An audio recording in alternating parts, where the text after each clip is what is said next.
Hola, bienvenidos.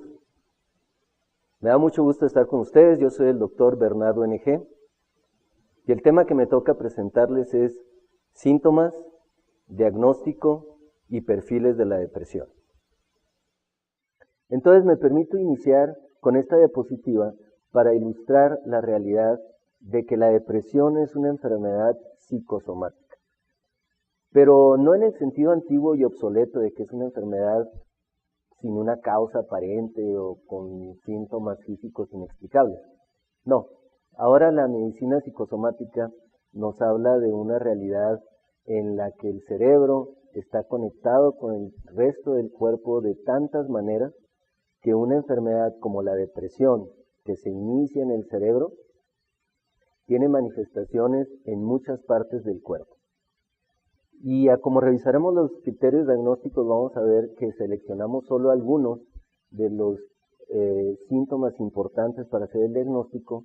No significa que los pacientes deprimidos no tengan otros síntomas, sobre todo físicos, que a veces nos llegan a engañar o nos llegan a ser difícil su diagnóstico. Bueno, y en esta diapositiva, a manera de caricatura, están ilustrados los criterios diagnósticos para el trastorno depresivo mayor. Y quiero subrayar que lo de mayor no significa que es una depresión severa, sino que es la depresión más común y más estudiada, y es la depresión clásicamente mayor, y por eso es de que así está denominada. Estas ilustraciones nos vienen a mencionar cómo son los criterios diagnósticos como estaban en el DSM-4 o en el Manual Diagnóstico y Estadístico de la cuarta edición de la Asociación Psiquiátrica Americana, y más adelante vamos a ver cuáles fueron los cambios en el Manual Diagnóstico y Estadístico edición 5, que no fueron muchos. Pero para empezar, por ejemplo, en la parte superior están lo que llamamos los síntomas pivotes de la depresión, o que también se les llama patognomónicos. Entonces, el primero es el estado de ánimo deprimido. Vamos a ver más adelante que entendemos ahora, en base al DSM-5, o la quinta edición de este manual, que ánimo deprimido se define no solamente con tristeza. Entonces, ese es el primer punto importante a notar. El paciente deprimido no tiene que estar triste. De la misma manera, no porque una persona está triste necesariamente tiene la enfermedad de depresión.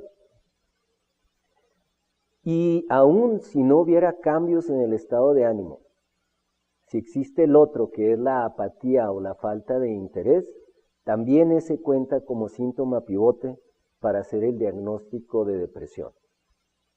En este está ilustrado con un conejito que le muestran una zanahoria y no le interesa ir tras ella. Y esa es tal vez uno de los síntomas más fuertes o más pesados con los que carga el paciente deprimido. Que cosas que anteriormente le divertían, le interesaban o le motivaban, ya no le despiertan ese interés. El término estrictamente clínico es anedonia, o es la dificultad para derivar placer de actividades que antes le causaban placer al paciente. Entonces ustedes tendrán pacientes a lo mejor que les dicen, no, pues yo no estoy triste, pero si ustedes logran interrogarlo y cuestionarle acerca de actividades con las que antes se divertía o disfrutaba, como su trabajo, su familia o algún hobby, y que han dejado de tener ese placer al realizar esas actividades. Y después ustedes ven una raya horizontal y por debajo están otras 7 ilustraciones, de las cuales nos hablan de síntomas que en un momento más vamos a ampliar y que por ahorita los voy a decir de uno por uno, que son cambios de peso o cambios de apetito. Y las descripciones de la depresión mayor clásica hablaban de pérdida de apetito y pérdida de peso. Pero en las últimas décadas hemos visto que hay gente que aún estando deprimida sigue comiendo o a veces aumentan de peso Pero aquí lo importante es que el paciente pierde el sabor o la satisfacción al comer. A veces comen pues por comer o porque pues está la comida enfrente y no bajan de peso, pero en realidad pierden ese gusto por estar comiendo. Y luego los trastornos del sueño. Clásicamente también en la enfermedad depresiva melancólica hablábamos de que el paciente se despierta antes de lo que tenía planeado, a lo que también se le llama insomnio terminal, es decir, que se adelantan al despertador, al reloj despertador. Sin embargo, sabemos que los trastornos del sueño pueden ser desde la dificultad a quedarse dormido al inicio de la noche, dificultad a permanecer dormido a través de la noche, es decir, que están despertando varias veces durante la noche o que se despiertan antes de lo que deberían. Y los siguientes dos cuadros hablan sobre agitación o retardo en la actividad motora del paciente o plena fatiga. Y como se dan cuenta, estos dos síntomas son meramente físicos. Y luego vienen los otros que son más del pensamiento, con pensamientos negativos, como que uno ya no vale lo mismo, es inútil, sentimientos excesivos o exagerados de culpa. La incapacidad para planear, para sacar fechas, para ver el calendario, que tiene que ver con la disfunción ejecutiva. Y finalmente el pensamiento suicida, que desgraciadamente algunos de los pacientes deprimidos ejecutan en forma de intento suicida y desafortunadamente algunos lo logran. Desde este punto de vista, la enfermedad depresiva sigue siendo una enfermedad con complicaciones fatales y como vamos a ver más adelante, no solamente por la acción suicida, sino también por comorbilidades con enfermedades físicas. Bueno, en esta diapositiva tratamos de acomodar los síntomas de acuerdo a una teoría que ya tiene varias décadas, en la que se trata de explicar cuál es el sustrato neuroquímico de los síntomas. De tal manera que, por ejemplo, en un paciente cuyos síntomas de depresión son más falta de energía, falta de interés, falta de motivación, pues se piensa o se pensaba que estaban depletados o pobres en las concentraciones de noradrenalina y dopamina, como lo ven ustedes del lado derecho de su diapositiva. Y que por otro lado, cambios en el apetito sexual, en el apetito del comer y en los impulsos era por falta de serotonina. Y en medio ustedes ven la congruencia donde hay síntomas como cambios del estado de ánimo, cambios en la emoción y en la función cognitiva o ejecutiva, en la cual participan todos los tres neurotransmisores. Sin embargo, desarrollos de investigación en la última década nos hacen ver que el paciente deprimido tiene alteraciones no solamente en estos tres neurotransmisores, sino también en otros, como el glutamato, la acetilcolina, la histamina e inclusive el GABA. Sin embargo, esto es nada más para interés fisiopatológico, pero no tanto clínico, que es lo que estamos tratando de ver en este módulo. Así que vamos a pasar a la siguiente diapositiva. Y esta diapositiva es más actual que la anterior, para ilustrarles que no solamente se trata de neurotransmisores cerebrales, ¿sí? Que pueden haber 5, 7, 8 neurotransmisores involucrados, que es hasta donde sabemos y no es que son más.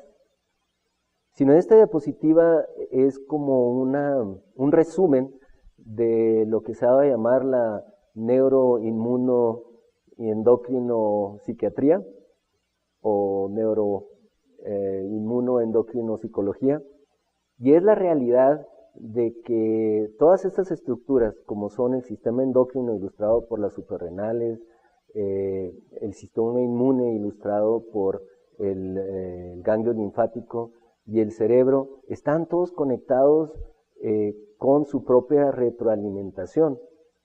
Esto está ya bien demostrado tanto en investigación básica como clínica, por lo cual no nos va a hacer dudar o no nos deja lugar a duda cómo una enfermedad originada en cualquiera de estos órganos o cualquiera de estos sistemas de órganos va a provocar manifestaciones en otras partes del cuerpo. Y aquí ahora enlistamos muchos otros síntomas. En una de las diapositivas anteriores yo les ilustraba los síntomas que consideramos que son los criterios diagnósticos para la enfermedad depresiva mayor. Pero la depresión es una enfermedad sistémica. Entonces, si vemos el primer apartado, los síntomas emocionales, pues estado de ánimo deprimido, que aquí hablamos de un cambio de estado de ánimo, y eso fue lo que se identificó en el DSM-5. Puede ser irritabilidad, puede ser nada más mal humor. Otra, ansiedad. Más adelante vamos a ver que hay una alta comorbilidad o coexistencia de síntomas ansiosos en el paciente deprimido. Y anedonia, que es el término que yo les decía, que es la falta de interés o la pérdida de la capacidad de llevar placer por actividades que uno antes disfrutaba. Y luego vienen los síntomas cognitivos, que podemos seguir diciendo que son síntomas mentales. Y aquí están esa sensación de desesperanza, la baja autoestima, la mala memoria y la dificultad para concentrarse, que es un tema muy interesante porque comparado con las enfermedades degenerativas con déficit cognitivo, en las cuales los problemas de memoria y las dificultades para concentrarse son irreversibles, por mucho tiempo tomábamos que los problemas de memoria o de concentración en el paciente deprimido eran como síntomas blandos o síntomas no tan importantes y que de manera automática iban a quitarse una vez que el estado de ánimo mejorara. Les voy a comentar más adelante que no es tal y que pareciera que por lo menos en parte estos síntomas cursan de manera independiente al estado de ánimo. Continuando con los síntomas cognitivos o del pensamiento, está la preocupación con ideas negativas que pueden evolucionar desgraciadamente a ideas de muerte. Decir el paciente, pues yo qué hago en este mundo, yo quisiera mejor morirme que estarle dando lata a mi esposa o a mis hijos o a mis compañeros de trabajo. Bueno, si le caen mal los compañeros de trabajo, a lo mejor eso está bien. Pero esto puede evolucionar a ideas suicidas y desafortunadamente a intentos de suicidio y a veces suicidios exitosos. Entonces, del otro lado de la pantalla vemos los síntomas físicos. Y fíjense nomás. ¿Puede haber cefalea causada por depresión? Sí. Y fatiga, y mareo, y dolor. Y aquí es muy importante, y la manera como yo se lo explico a mis pacientes, lo cual es cierto, es que el centro del cerebro que registra el dolor está muy cerca de los centros que reconocemos como control del estado de ánimo. De tal manera que cualquier dolor que se origina en cualquier parte del cuerpo, cuando el paciente está deprimido, se percibe de mayor magnitud. Y no estoy diciendo con eso que el paciente deprimido se inventa dolores, sino que si tiene alguna fuente de dolor, ustedes van a ver que ese paciente se queja más de dolor que cualquier otro paciente con el mismo tipo de lesión, pero que no tiene depresión. Y eso tiene una base fisiológica explicable.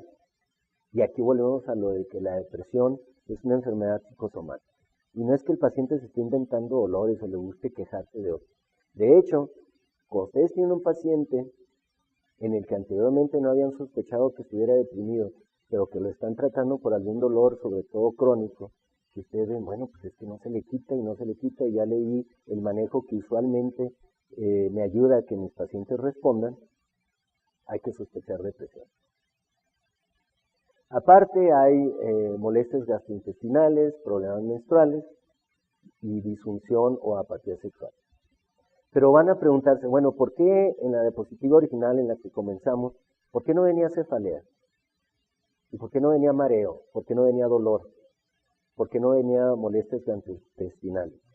Bueno, la respuesta es sencilla. Esos síntomas, como son síntomas de muchas otras enfermedades, al hacer la evaluación estadística de cuáles eran los síntomas principales para depresión y que eran más probables de estar presentes, resultó que estos síntomas no pasaron la prueba. Entonces, no significa que no existan, pero no son tan frecuentes como los otros que sí se fueron a formar parte de la lista de los criterios diagnósticos de la depresión. Entonces, un paciente con mareo puede que sea por depresión, sí, pero el mareo solo, sin los otros síntomas aquí de la otra columna, o sin trastornos del sueño, o sin pensamientos negativos, pues es muy poco probable que sea parte de depresión. Pero cuando sí están todos los otros síntomas presentes, como cambios de estado de ánimo, cambios en el dormir, cambios en los pensamientos, y aparte viene mareo, sí, el mareo pudiera ser síntoma de la depresión. Entonces esta es una visión más amplia de síntomas que no están incluidos en los criterios diagnósticos, pero que sí pueden estar presentes en el paciente deprimido. Entonces, ¿qué tengo, doctor? Le pregunta la paciente al doctor. Le pregunta la paciente a uno de ustedes. Y disculpas para las mujeres, la foto me gustó, no se trata de que todas las mujeres van a estarse quejando así, aunque sí la depresión es más común en pacientes femeninos.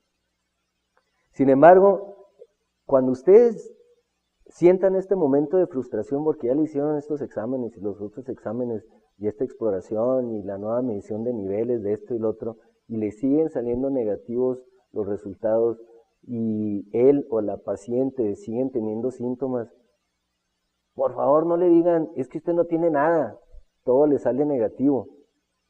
Primero, mi recomendación es que investiguen ya de manera dirigida si esta paciente tiene o no tiene depresión. Entonces les presento estas listas de síntomas, que he decidido llamar perfiles de síntomas en la depresión. Entonces, si el paciente llegara a ustedes con los síntomas de la primera columna, los clásicos, doctor, es que me siento triste, he estado llore y llore, me siento muy culpable, siento que le estoy quedando muy mal a mis hijos, soy muy mala madre, y me siento ansioso, pues qué chiste, sí, pues, se diagnostica depresión muy fácil, ¿no? Hasta uno le dice, bueno, ¿qué antidepresivo quieres que te recete? Pero no, aquí el reto, tanto para médicos, psiquiatras y no psiquiatras, es darnos cuenta que está detrás de síntomas de las siguientes tres columnas, ¿sí? Entonces, un tiempo se le hizo llamar depresión atípica a pacientes que en lugar de estar tristes más bien estaban irritables, no eran muy tolerantes con que, por ejemplo, esos abuelos que, ay, sí, quiero ver a mis nietos, ¿no? Y van y lo visitan y a los 10 minutos ya se está escondiendo porque no los aguanta, que anden brincoteando y jugando y corriendo. O sentimientos de insatisfacción o displacer, y entonces uno les pregunta, oiga, señor Gómez, ¿ya está usted deprimido? No, yo triste, esas cosas para mí son babosadas, yo no. Yo nunca lloro ni estoy triste. Entonces la pregunta ahora debe ser, ¿ha notado usted un cambio en su humor o en su estado de ánimo? Porque eso es lo que sería importante a recabar como dato para ver si estamos entrando en el diagnóstico de depresión. La otra es que el paciente puede de manera predominante o de manera principal estarse quejando de síntomas físicos, ¿sí? Y que en realidad él venga diciendo, pues es que tengo este dolor de cabeza que no se me quita y no se me quita, y ustedes revisan el expediente y sí, tanto ustedes mismos o médicos anteriores ya les recetaron esto, ya entraron a protocolo de migrañas, ya entraron a protocolo de cefalea tensional y la persona no mejora. O la existencia de otros síntomas más inespecíficos, como parestesias, tinnitus, molestias gastrointestinales inespecíficas, el colon irritable, y inclusive en la presencia de alergias que no responden de manera típica a los tratamientos convencionales. Y luego viene finalmente la columna de los síntomas intelectuales o cognitivos, o también llamados del pensamiento. Si una persona, sobre todo adulto medio, 50 y 60 años, porque no son viejas esas personas, no son adultos mayores todavía, es la edad media, no de la civilización, la edad media de la persona, en que su motivo de consulta es que se le están olvidando las cosas. Y algunas veces estos pacientes viven preocupados porque están desarrollando o piensan que están desarrollando enfermedad de Alzheimer o alguno de ese tipo. Y es muy interesante. En la clínica se describe que si un paciente viene a quejarse de que se le están olvidando las cosas, es muy probable que tenga depresión y no demencia. Y de ahí que el último síntoma en esta columna es lo que antiguamente se llamaba pseudodemencia depresiva. Y antiguamente, porque este término tiende a desaparecer, porque hacía parecer que la depresión era algo no tan serio. Y ahora hemos ido aprendiendo que una depresión no tratada o maltratada puede, a posteriori, sí facilitar la presencia de una demencia. Es decir, que estos déficits en la cognición o en el pensamiento se vuelvan permanentes. Entonces, la idea de esta diapositiva es que recuerden que un paciente con depresión pudiera empezar con síntomas de cualquiera de estas columnas y no como el típico descrito en los libros de tristeza, llanto y culpabilidad.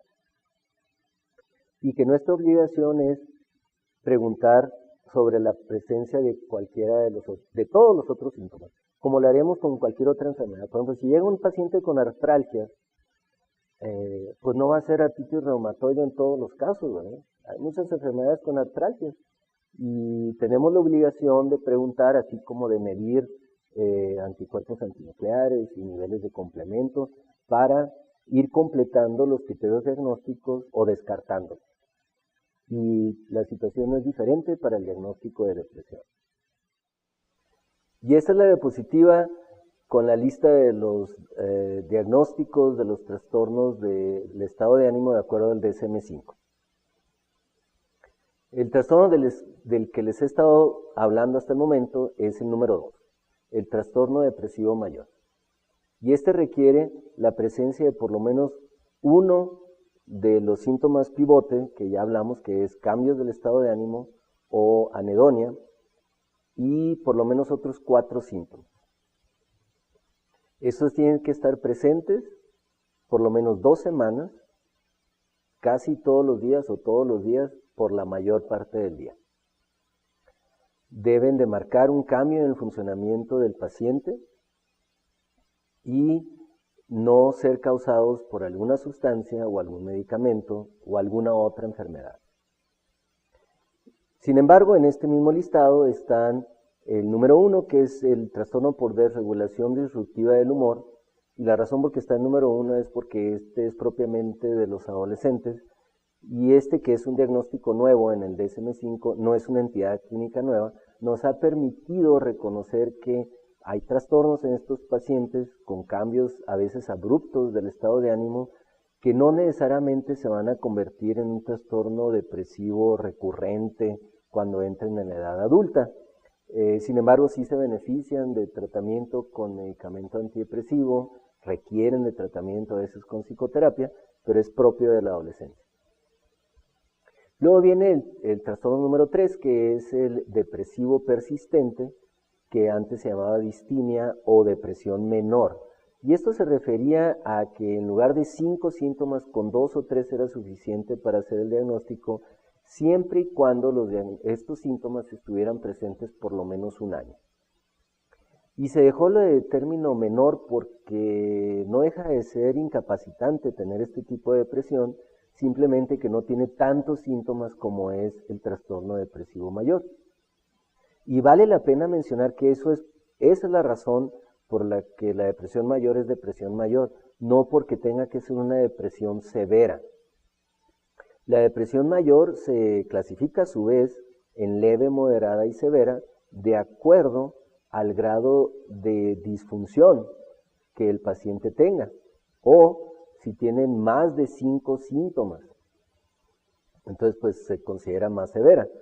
Pero en todos estos casos es importante clasificar dónde estamos para luego poder medir cuál es la respuesta al tratamiento. Y más adelante les voy a dar unas herramientas de cómo medir el nivel de funcionamiento de un paciente deprimido.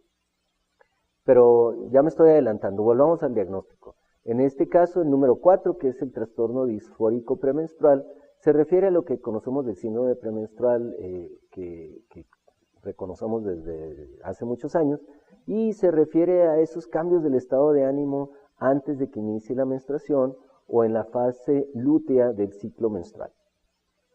Es conocido que en el 85-90% de las mujeres que están menstruando tienen algún cambio del estado de ánimo o algún síntoma durante estos días, pero solo el 10 al 15% requieren de tratamiento formal. Luego viene el número 5, que es el trastorno depresivo inducido por sustancias o medicamentos, que es muy importante porque a veces se nos olvida o el paciente no nos dice o no le preguntamos, y son pacientes que consumen, por ejemplo, alcohol todos los días, y tarde que temprano, pues el alcohol va a causar depresión. Y en estos pacientes, antes de empezarle algún medicamento antidepresivo, es importante valorar y hacer en el plan de tratamiento una intervención para ayudarles a que dejen de estar consumiendo estas sustancias. Muy importante también es que hay medicamentos que causan síndromes depresivos en los cuales es muy importante valorar si se le deben de continuar dando o no. Y en este incluyen medicamentos como la prednisona, interferón o algunos antihipertensivos. El número 6 es el trastorno depresivo debido a otra condición médica. Y a un público como ustedes en realidad no me hace falta acentuar mucho esto, porque por lo regular ustedes ya le habrán hecho la evaluación médica y habrán descartado que el paciente tenga hipotiroidismo o hipoadrenalismo o hipogonadismo o alguna forma de artritis que también se acompañan de depresión, o en su caso de algún otro proceso intracraneal o cerebral que pudiera estar explicando los síntomas depresivos. Y finalmente el 7 y el 8, que se refieren a otros trastornos y básicamente son ese lugar que les queda a los manuales diagnósticos para cuando tenemos un paciente que no reúne los criterios para ninguno de los anteriores, pero que es muy importante anotarlo porque es una manera de poderle dar seguimiento y ver a dónde evoluciona y en caso dado darle tratamiento. Entonces aquí para reiterar que en el trastorno depresivo mayor la tristeza o desinterés, y recuerden, no siempre tendrá que ser tristeza, tiene que estar por lo menos presente 2 semanas, tiene que haber uno de estos 2 síntomas pivotes y en total tienen que ser una colección de mínimo 5 síntomas, pero pudieran ser más.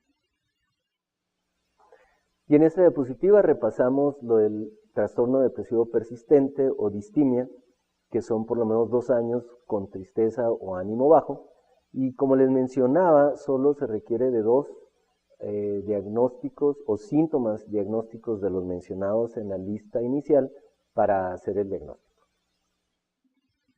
Y aquí está el tema de depresión o ansiedad.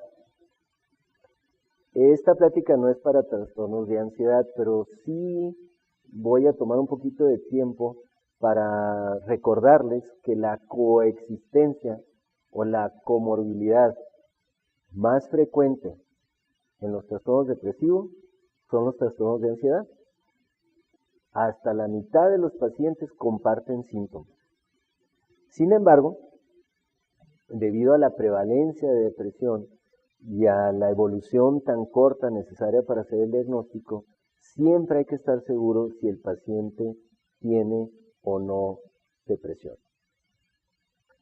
Anteriormente, 2 o 3 décadas antes, se hablaba mucho de que, si es ansioso, si el trastorno es de ansiedad, se le va a dar benzodiazepinas.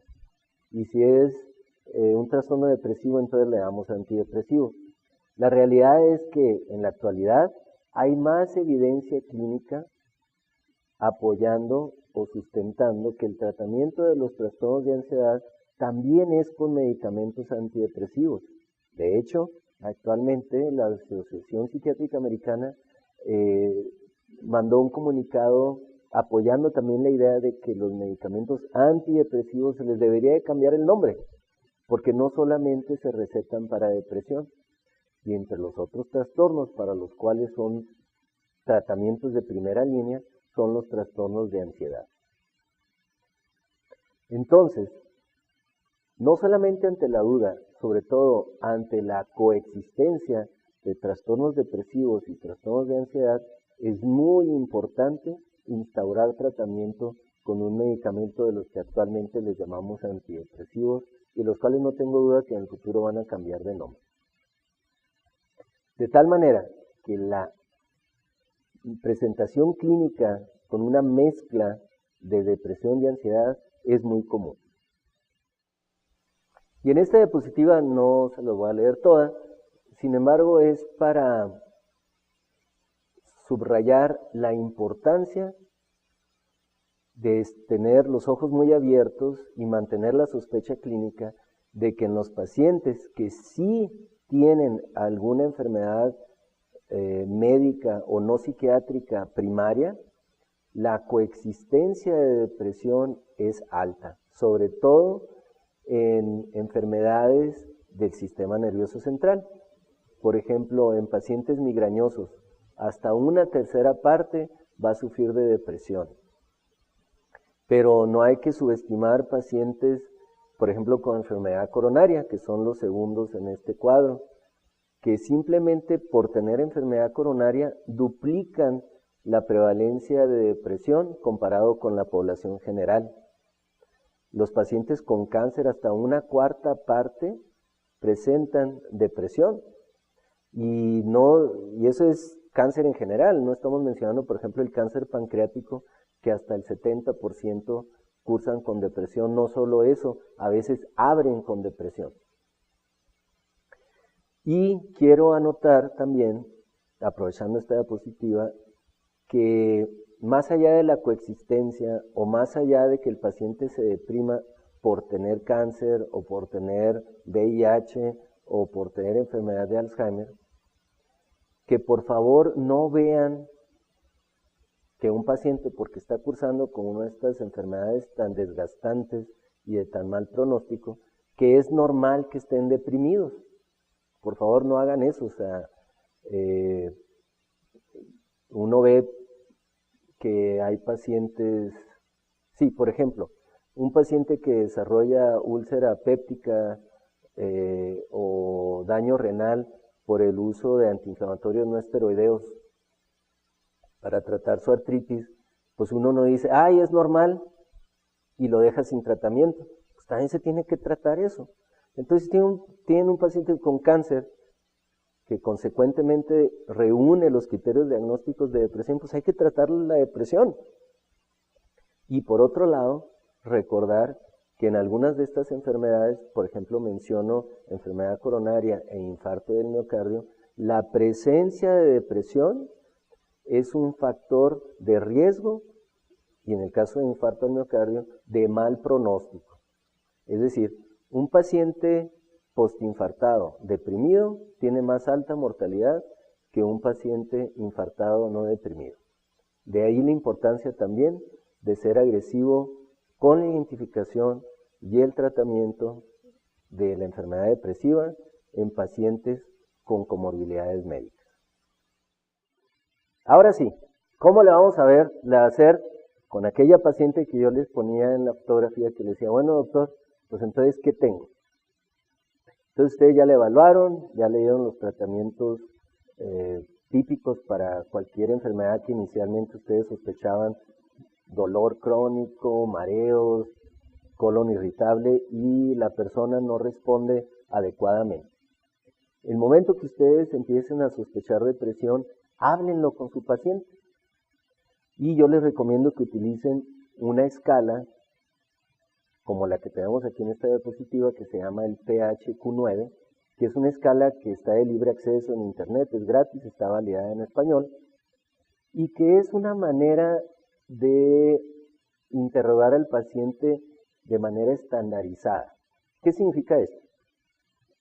Ustedes sacan la hojita, le dicen al paciente que se lo conteste, y de acuerdo a la puntuación, como está señalado aquí, entonces estos hallazgos son un apoyo para su sospecha diagnóstica.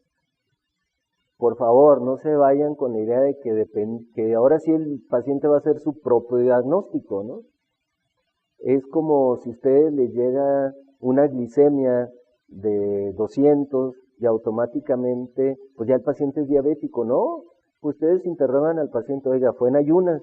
O, oiga, ¿qué comió usted ayer? O qué, pues para ver si el resultado de ese examen de laboratorio es confiable. De igual manera, ustedes le entregan esta hojita a la paciente o el paciente, y cuando ustedes lo lean se van a dar cuenta que las preguntas reflejan de manera muy fiel los criterios diagnósticos del DSM-5. Y si ustedes ya tienen el antecedente de que no tienen ninguna otra enfermedad médica, que no está respondiendo de manera típica al tratamiento antimigrañoso, como ejemplo, y que aparte sí él acepta que ha tenido un cambio en su funcionamiento, y luego les da positivo en esta escala, pues ustedes de manera confiable pueden hacer el diagnóstico de trastorno depresivo mayor. Y entonces yo les había dicho inicialmente que también les iba a ofrecer una herramienta para medir si el individuo ha tenido un cambio en su nivel de funcionamiento. Y esa es una escala creada por un psiquiatra muy distinguido en Estados Unidos, que es el Dr. Sheehan, y es la escala de disfunción de Sheehan. Y básicamente le hace las preguntas cómo le ha ido en la última semana en cuanto al trabajo, su vida social y su vida familiar, y qué tanto de este funcionamiento ha sido afectado por los síntomas depresivos. Y como les menciono en la diapositiva, ya hay antidepresivos como el escitalopram que incluyeron este tipo de escalas en sus ensayos clínicos y han sido capaces de demostrar cómo el paciente identifica una mejoría en el funcionamiento. Y esta es una de las escalas que en cuanto ustedes sospechen que el paciente está deprimido y confirman el diagnóstico, yo les recomiendo que les pidan al paciente que se las conteste. No hay nada mágico detrás de estas escalas clínicas más allá de la veracidad que es resultado de hacer las mismas preguntas cada vez que el paciente viene con ustedes. De igual manera que ustedes, por ejemplo, si pesan al paciente cada vez que vienen a visitarlos, ustedes tratan de usar siempre la misma báscula para que sea confiable los cambios de visita a visita.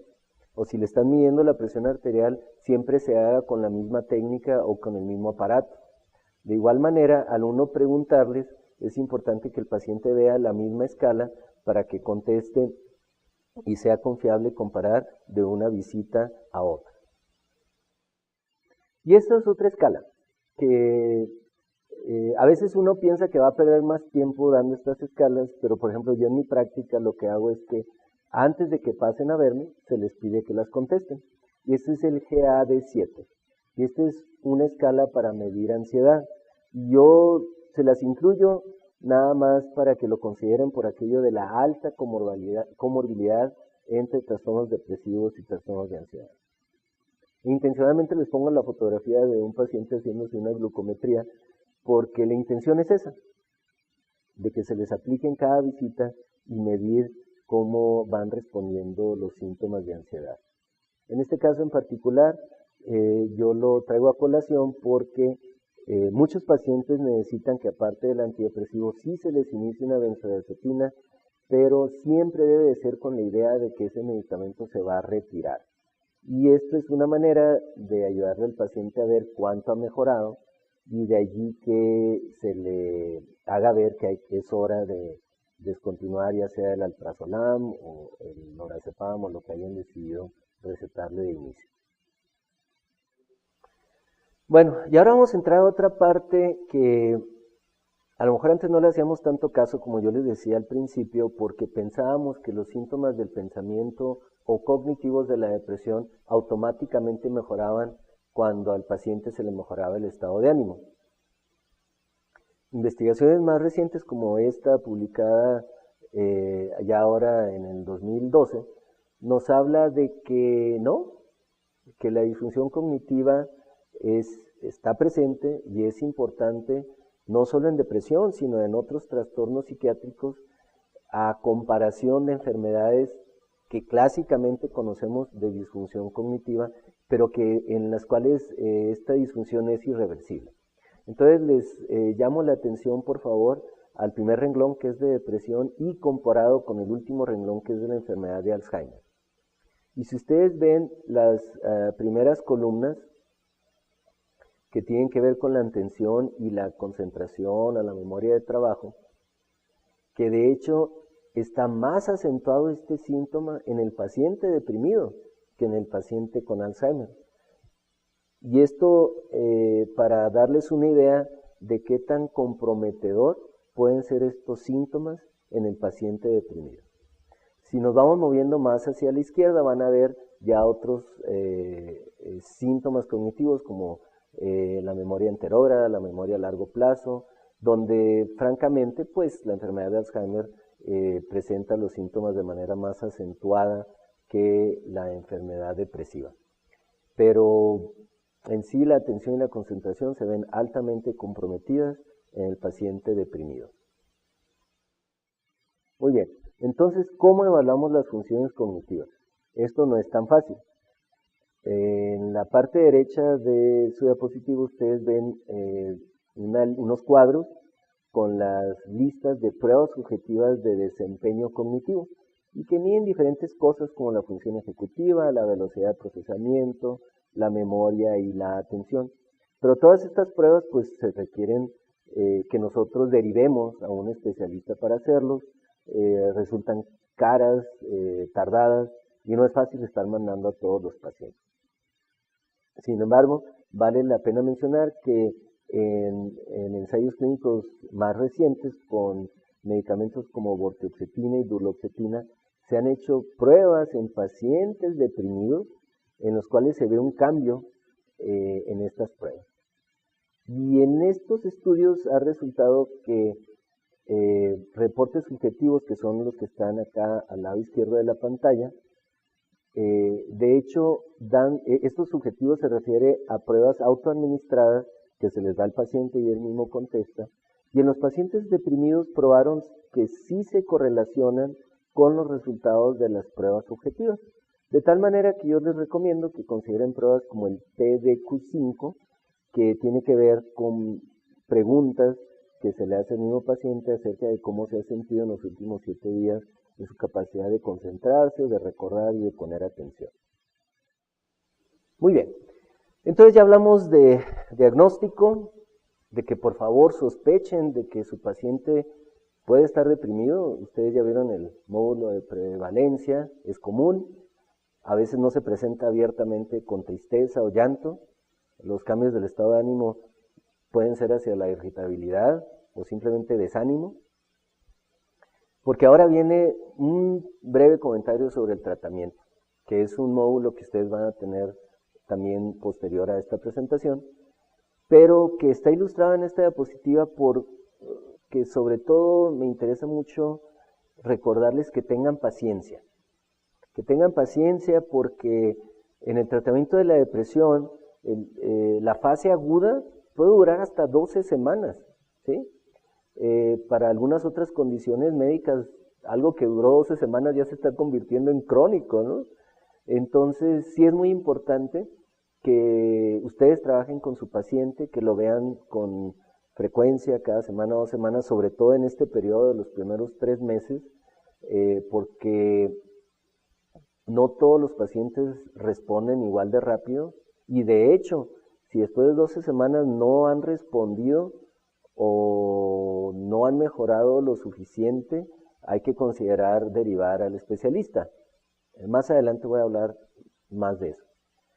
Pero más importante aún, que si el paciente sí ha mejorado y ustedes no le explican que después de los 12 meses, de las 12 semanas, apenas viene la fase de continuación o consolidación del tratamiento, el paciente corre el riesgo de una recaída.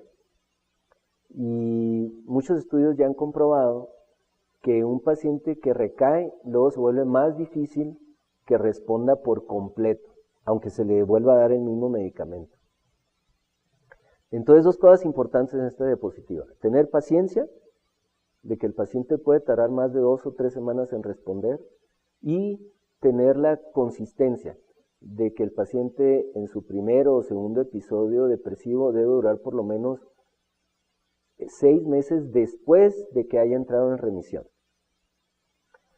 Y por último, cargado hacia la derecha, es de que aquellos pacientes que han tenido 3 o más episodios depresivos, se les recomienda que duren más de un año o en algunos casos el resto de su vida, dependiendo de la severidad de las depresiones, con el tratamiento activo.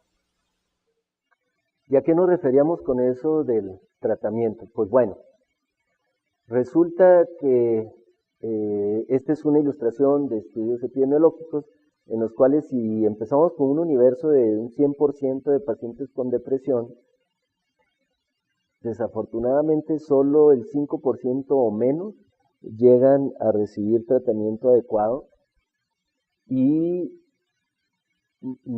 aún así no todos ellos llegan a esa fase de continuación de por lo menos 6 meses. Desafortunadamente, el otro 95% o no buscan ayuda, o sí están buscando ayuda y ellos no saben para qué, y nosotros tampoco sabemos para qué y no los diagnosticamos, o aún cuando se les diagnostica, no se les da el tratamiento adecuado, por decir, como el médico puede estar identificando primariamente los síntomas ansiosos y se le está dando una benzodiazepina y desgraciadamente a la larga una benzodiazepina provoca más depresión, o sí se les da el tratamiento pero el paciente no se apega al tratamiento. Bueno, entonces, ¿cuáles son los criterios de referir al especialista? Debo aclarar antes de mencionar esta lista que hay médicos que no siendo psiquiatra han acumulado mucha experiencia, han tomado otros cursos como este que están tomando y que a lo mejor no necesariamente deriven al paciente exactamente con cualquiera de estos, sino que se sientan cómodos manejándolo. Pero en general, si por ejemplo a partir de este curso se están animando a tratar pacientes con depresión, que por cierto yo pienso que todos los médicos deberíamos estar capacitados de por lo menos dar el primer tratamiento, ya que pues no hay suficientes psiquiatras para atender a la población simplemente con este diagnóstico. Sí se le hace un favor a la comunidad interviniendo desde la clínica de primer contacto. Bueno, pues la primera es, y con mayúsculos, ideación suicida, ¿verdad? Entonces, por ejemplo, en el PHQ-9, la última pregunta tiene que ver con eso. Y eso pues ya te permite, porque el paciente está consignando que sí ha tenido pensamientos suicidas y es importante hablar de eso. Los estudios repetidamente han probado que si el médico abre el tema, eso no hace que el paciente tenga más probabilidades de quererse suicidar, sino al contrario, ayuda para hablar del tema y es muy importante, si ustedes ya tratan a pacientes con depresión o van a empezar a hacerlo, que tengan identificados 2 o 3 colegas psiquiatras a los que ustedes sepan que les pueden llamar en caso de una emergencia. Al igual, un lugar identificado donde puedan derivar pacientes que necesiten atención de urgencia. No significa que los pacientes con ideación suicida automáticamente se vayan a suicidar, sino es un signo de que la depresión mayor es más severa. Por otro lado, está la depresión resistente a tratamiento. ¿Y qué significa eso? Bueno, hablábamos hace rato de la fase aguda de tratamiento de por lo menos 12 semanas. Entonces, si ustedes tienen un paciente con depresión, ya le dieron un antidepresivo a dosis terapéutica, sí confían que el paciente sí se lo tomó por lo menos 12 semanas, y dan otro antidepresivo de otra variedad, y ya van en 8 semanas y el paciente no mejora, se considera bajo los estándares más comunes que esa ya es una depresión resistente. Entonces sí es tiempo de derivar al especialista. Y la 3, pues mala respuesta al tratamiento antidepresivo, y esto se refiere a que les haya caído mal, que por ejemplo hay pacientes que son muy ansiosos y que no toleran el antidepresivo y que sí requiere de algunas intervenciones o maniobras a veces hasta más artesanales que basadas en evidencia, que son propias del especialista. En la número 4, que es la comorbilidad con ansiedad y que no responden a un primer manejo. La 5, que es la comorbilidad con trastornos de personalidad que entorpezca el tratamiento. Y aquí sí es muy claro, no se necesita ser experto con el manejo de pacientes con trastornos de personalidad para darse cuenta que son pacientes difíciles, ¿no? Ya cuando uno empieza a ver pacientes con depresión de diferentes tipos, se da cuenta que unos son muy cooperadores, cumplidos, asisten a sus citas, mientras que hay otros que son saboteadores, manipuladores, o que reaccionan mucho al rechazo, a los comentarios que uno hace. Y estos pacientes, aparte de recibir su tratamiento para depresión, requieren de psicoterapia, de tal manera que sí es mejor referirlos. Los pacientes con efectos adversos intolerables o con comorbilidades médicas serias. Estos últimos sí es importante porque es muy difícil para un médico primario estar atendiendo comorbilidades no psiquiátricas muy serias y aparte estar teniendo el tiempo para manejar la depresión. Aquí sí es mejor atenderlo en equipo.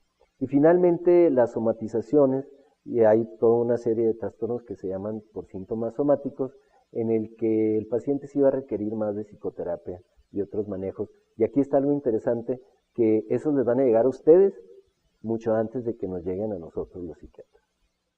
Y para cerrar este tema, a mí me gustaría terminar con esta diapositiva, que es como un recuento histórico que refleja la intención y el éxito que hemos tenido en el desarrollo de nuevas opciones terapéuticas, en que allá en los 70s, antes de que surgiera la fluoxetina y la sertralina, que tanto se recetan ahora, que estábamos solamente con los antidepresivos tricíclicos, que eran tan difíciles de manejar, de recetar, de tomar, de tolerar, pues nos dábamos como bien servidos si había respuesta al tratamiento.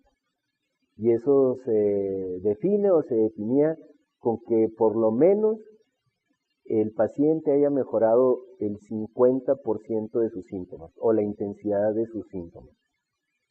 Y bueno, ya le decíamos al paciente, pues ok, ya mejoraste, trata de volver a trabajar y desafortunadamente aquí los medicamentos eran en gran parte sedantes y el paciente batallaba mucho, pero pues estaba mejor que estar deprimido.